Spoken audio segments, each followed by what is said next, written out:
Are you a mechanical engineer or an electrical engineer or even a physiotherapist? Basically, if you think you're a person who is not from a data science background but still want to build a career in data science, well, this video is for you because I'm going to discuss three ways where how you can do this, how you can transition from any non-technical background to data science. So hit that like button, hit that subscribe button, and stay tuned for the video ahead.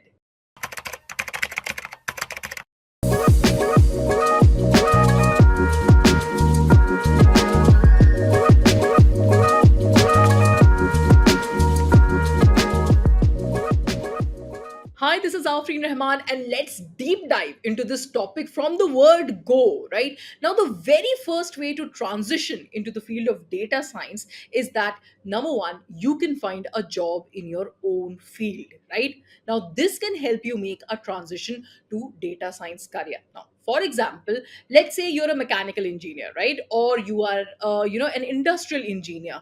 Now, what do you need to do? You really need to study the principles of supply chain management.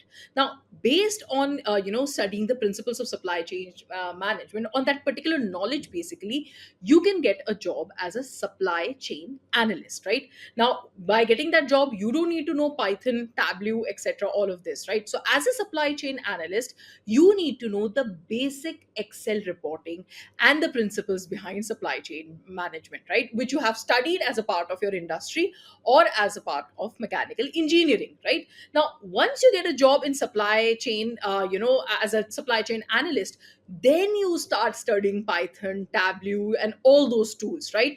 And you can easily get a job as a data analyst, right? Now, you don't need to know by, everything, the mathematics or, the really complexities of it.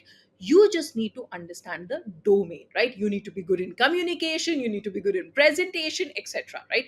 So, just be a very street smart business manager. And once you're a business manager, the domain knowledge. Maybe you work with data analysts, maybe you'll work with software engineers, and then you can add that acquired technical skill, which are required to transition into that particular role, right?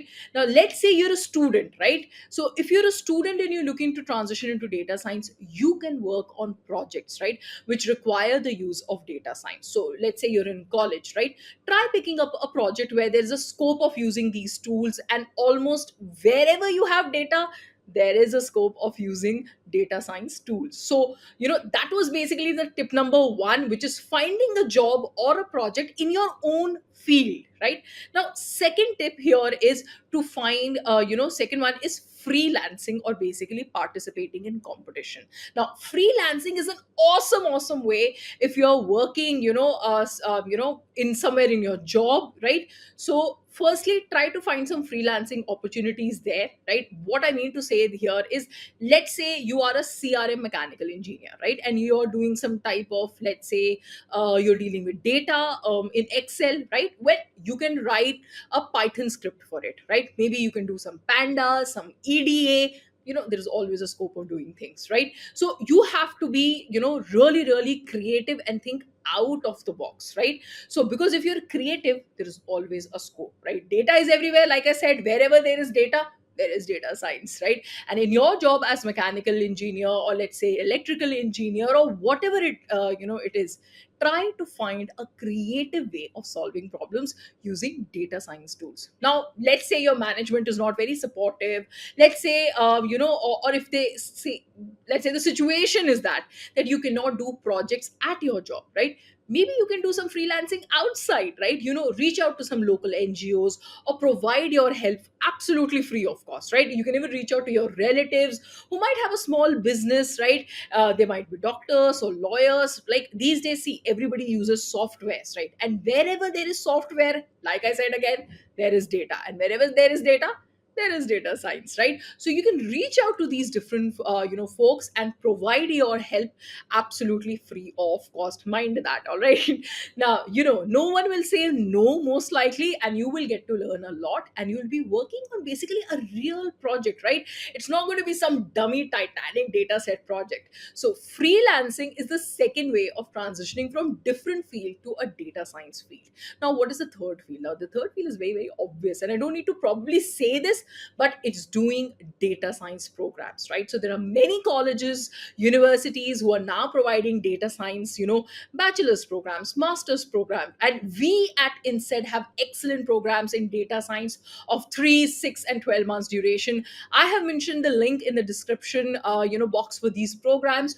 Do check them out if you're interested in upskilling yourself or transitioning into the field of data science, right? Now, that being said, let me tell you, I have a friend who's a physiotherapist, right? And he's doing bachelor's in data science. So, you can do data science, these programs, no matter what your field is, right? So for example, my friend is from healthcare domain, right? So your domain knowledge is going to be very, very helpful. So when my friend will complete his program, he'll get a job as a data scientist probably in healthcare domain, because he has worked all these years in healthcare domain, and that domain knowledge is going to be super, super useful for you. So focus on your domains as well, right?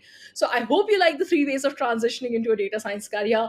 If you have any other comments or any other thought on what I just said, in this video, please post a comment in the video, in the comment box below. I'll try to answer all the questions. Apart from that, hit that like button and subscribe button to get notified every time there's a video out. Thank you for watching.